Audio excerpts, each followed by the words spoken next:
At saka ang iba naman, during election, pag ano pa lang, bago pa lang ang election, election campaign. 3, 2, 1. Yung dati, hindi namamansin sa'yo, namamansin na. Shikans na yan. Ganon, di ba? Pero after ng election, hindi ka na kilala. And then, matutuwa lang ako kasi nababasa ko kasi sa Facebook ng mga naghuhugot ng mga botante sa kanila pong kanya-kanyang barangay. Kaya, nababasa ko, natatawa na lang ako. At hindi ko rin alam kung totoo ba o nagjo-joke lang ba sila. Kaya natawa lang din ako.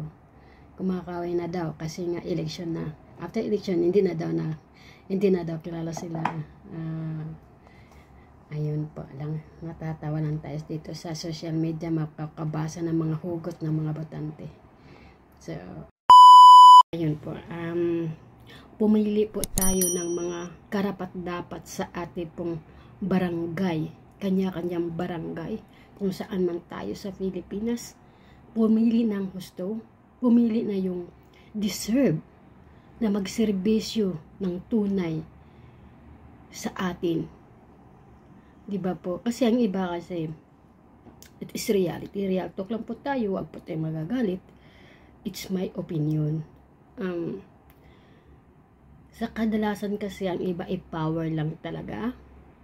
Ang iba naman, gusto talagang maglingkod sama sa atin. So, sana po at sa pagboto natin sa isang pindot lang, pag-circle, ate pong isa-isip na yun bang tao na yun na binoto natin ay makikita natin sa barangay in terms of difficulties. Like for example, may mga problema sa kabaranggayan. Makagawad man siya, makapitan man siya, o kahit ano ba nasa public servant bilang isang kagawad, isang SK.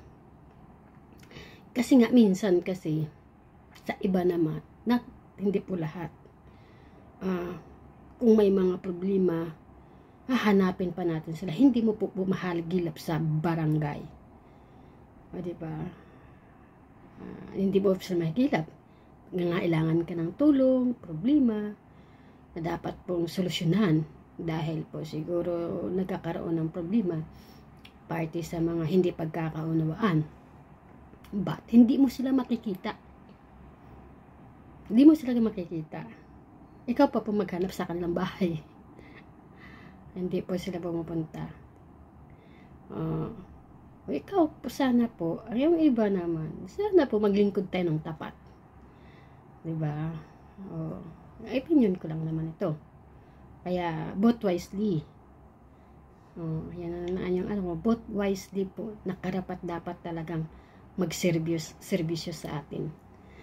At, diba, sa ibang lugar ay medyo masalimuot, gawa ng kahit mag-anak, magpapatayan dahil po sa power, dahil po ayaw po silang mawala sa pwesto. Lalo pag alam nila na yung kalaban nila ay malakas po siya. So, gawa sila ng paraan para po hindi na po makakahadlang. May mga ganoon. Marami na po akong nababalitaan na mga ganoong sitwasyon.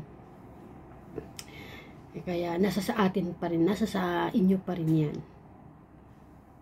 na kailangan pumili ng karapat-dapat talaga maglingkod.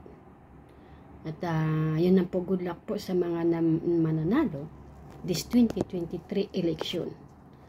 At kumusta naman natin ang mga nakakatanggap dyan?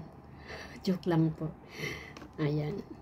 Kasi nababasa ko sa Facebook, may gumagapang daw sa kanila, nangangatok sa kanilang bahay. Hindi ko alam kung anong gapang mayroon ba doon. Baka ibang ginapang doon. Diba? Naghihintay ng gapang. But, wala naman daw gumapang. Ang iba, nagapang. Pero, ang masaklap, ang asawa ang ginapang. Ginapang ni kumpare. Diba? Ginapang ni kumpare, si kumari. Oh my God. Okay lang.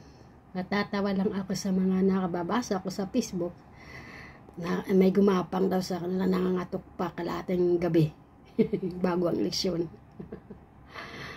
Diba? At good luck na lang sa mananalo talaga. Good luck.